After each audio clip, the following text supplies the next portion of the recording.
أعوذ بالله من الشيطان الرجيم. بسم الله الرحمن الرحيم. قل أوحي إلي أنه استمع نفر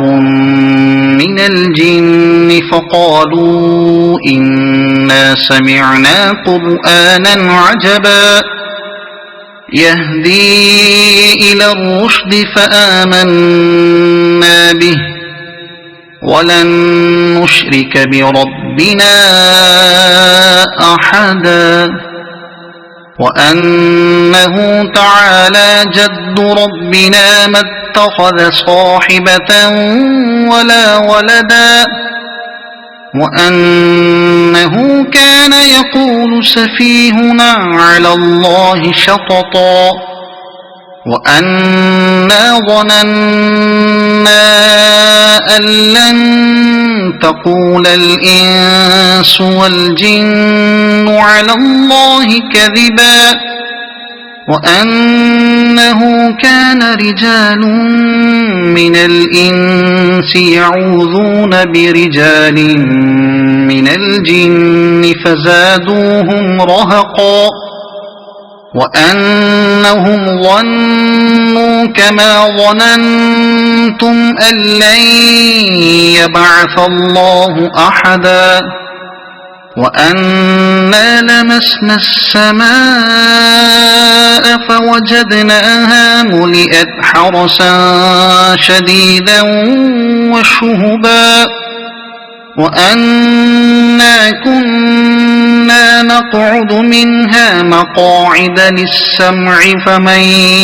يستمع الآن يجد له شهابا رصدا وأنا لا ندري أشر أريد بمن في الأرض أم أراد بهم ربهم رشدا وأنا منا الصالحون ومنا دون ذلك كنا طرائق قددا وأنا ظننا أن لن نعجز الله في الأرض ولن نعجزه هربا وأنا لما سمعنا الهدى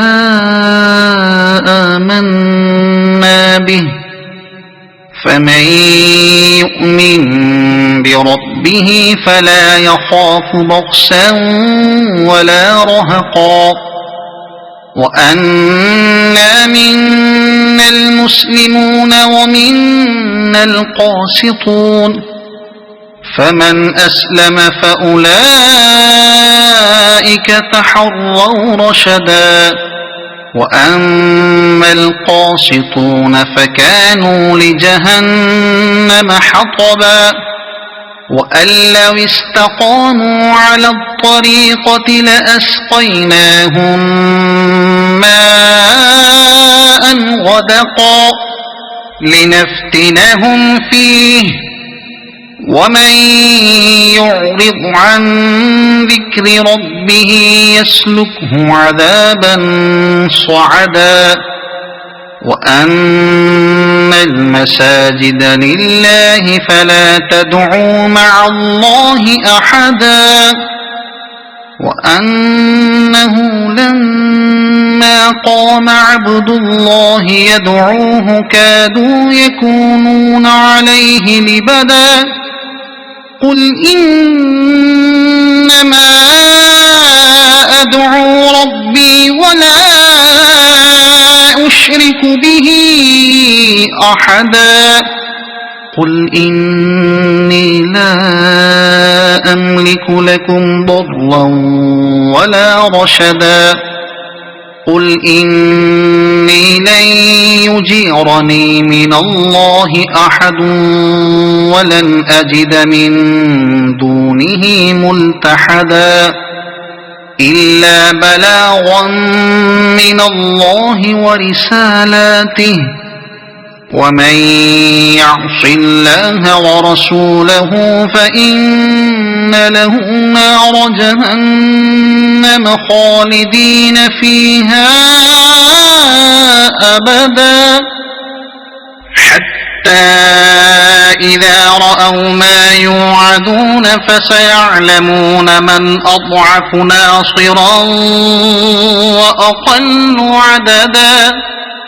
قل إن أدري أقريب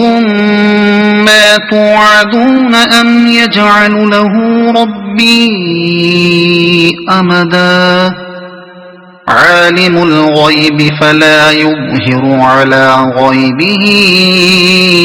أحدا إلا من ارتضى من رسول فإنه يسلك من بين يديه ومن خلفه رصدا ليعلم أن قد أبلغوا رسالات ربهم وأحاط بما لديهم وأحصى كل شيء عددا صدق الله العظيم.